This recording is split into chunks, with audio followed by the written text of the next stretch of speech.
आज तक दुनिया भर में ऐसी ऐसी भूतिया घटनाएं हुई है जिनका नाम सुनकर भी किसी किसी को घबराहट होती है। लेकिन उनमें कुछ हॉरर स्टोरीज इस तरह की घटती है जिस पर विश्वास करना आम इंसानों के लिए आसान नहीं होता। आज की पोस्ट में हम ऐसी ही उलझी हुई रहस्यमयी कहानियां लाए हैं, जो रहस्यमयी घटनाएं आपको सोचने पर मजबूर करेगी। क्या वास्तव में ऐसा हो सकता है? अगर आपको ये कहानी पसंद आए तो कृपया लाइक शेयर जरूर करें, और हमारे चैनल पे नए हैं तो सब्सक्राइब करना ना भूलें। हम आपके लिए ऐसे ही दिलचस्प कहानियां लाते रहेंगे। यह घटना तब की है जब मेरे दोस्त दीपक की नई नई शादी हुई थी।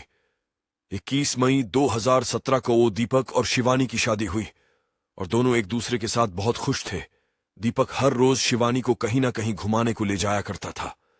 शादी के लगभग 10 दिन के बाद की बात होगी। दीपक अपनी पत्नी यानी शिवानी को घुमाने के लिए लेकर गया हुआ था, और वो दोनों सुबह से पूरा दिन भर घूमने के बाद अपने घर वापस आ रहे थे तो अचानक दीपक की बाइक एक जंगल में बंद हो गई। दीपक ने फिर से स्टार्ट करने की कोशिश करी और बाइक स्टार्ट भी हो गई, लेकिन तभी शिवानी ने कहा, चलो थोड़ी देर तक इसी पेड़ के नीचे बैठते हैं और थोड़ा आराम करने के बाद में जाएंगे। शिवानी की बात सुनकर दीपक ने कहा, हाँ सही है। वो दोनों उसी जंगल में लगभग 20 से 25 मिनट तक उसी पेड़ के नीचे बैठे रहे। लेकिन अचानक दीपक की पत्नी को घबराहट महसूस होने लगी और उसने कहा, दीपक चलो यहाँ से, अब मुझे कुछ अजीब सा लग रहा है और मेरे पूरे बदन में हल्का हल्का दर्द सा हो रहा है। दीपक ने बिना देर करते हुए शिवानी को बैठाया बाइक पर, और वहां से सीधा अपने गांव, अपने घर पर ही आकर उसने गाड़ी रुकी। थोड़ी देर बाद दीपक ने अपनी पत्नी को गांव के किसी डॉक्टर से दवाई लाकर दी और खिलाने के बाद आराम करने के लिए कह दिया। घर के सभी लोग शिवानी के पास ही पूरा दिन बैठे रहे। शाम को लगभग 7 या 7:30 बजे करीबन घर के सभी लोगों ने खाना वगैरह खाकर अपने अपने जगह सोने को चले गए। दीपक की पत्नी शिवानी भी अपने रूम में चली गई। लगभग 1 घंटे बाद दीपक जब कमरे के अंदर आया तो दीपक को कुछ अजीब सा लग रहा था। दीपक ने देखा, शिवानी की आंखें बहुत बड़ी बड़ी हैं और लाल भी हो रखी है। शिवानी बड़ी विचित्र निगाहों से उसे घूर रही थी। उसका चेहरा भी थोड़ा अजीब सा लग रहा था। दीपक ने उसके पास आकर शिवानी से शांति से कहा, क्या हुआ शिवानी? तबीयत ठीक है अब तुम्हारी? अब कुछ आराम है? शिवानी ने दीपक की तरफ घूरते हुए खतरनाक और भयानक डरावनी आवाज में कहा, भाग जा यहां से, अभी भाग जा। ये सुनते ही दीपक के होश उड़ गए और वो भी बहुत ज्यादा डर गया।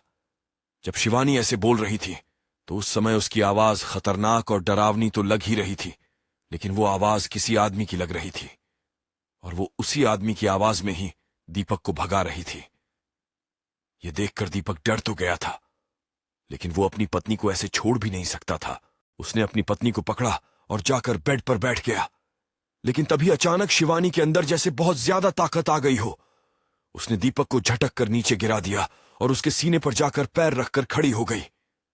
शिवानी के अंदर से किसी आदमी की आवाज में ही शब्द निकल रहे थे।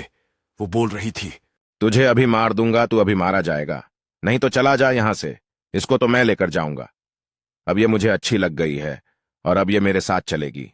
दीपक शिवानी के पैर के नीचे दबा हुआ था और उससे सांस भी नहीं ली जा रही थी कि अचानक शिवानी ने उसको लात मार के दरवाजे की तरफ गिरा दिया और खुद बेड के पास जाकर बैठ गई। दीपक उठा वहां से और फिर उसने शिवानी को पकड़ने की कोशिश करी, क्योंकि उसे अपनी पत्नी को इस हालत में देखा नहीं जा रहा था। लेकिन शिवानी के अंदर तो ना जाने आज कौन सी शक्ति या ताकत प्रवेश कर चुकी थी। उसने वही बेड उठाकर पूरी जान से कमरे के अंदर पलट दिया और वो बेड सीधा दीपक के जा लगा। फिर दीपक के भी चोट लगी थी और वो नीचे की तरफ गिर गया।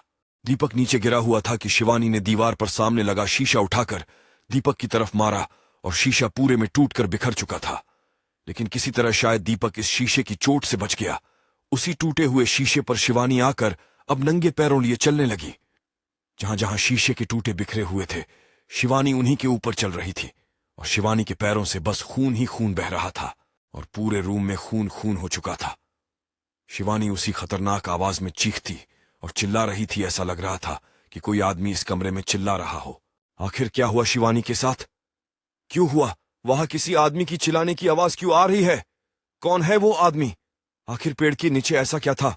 इन सभी रहस्यमयी सवालों के जवाब जानने के लिए हमारे चैनल पर बने रहे। इसके आगे की कहानी अगले एपिसोड में है।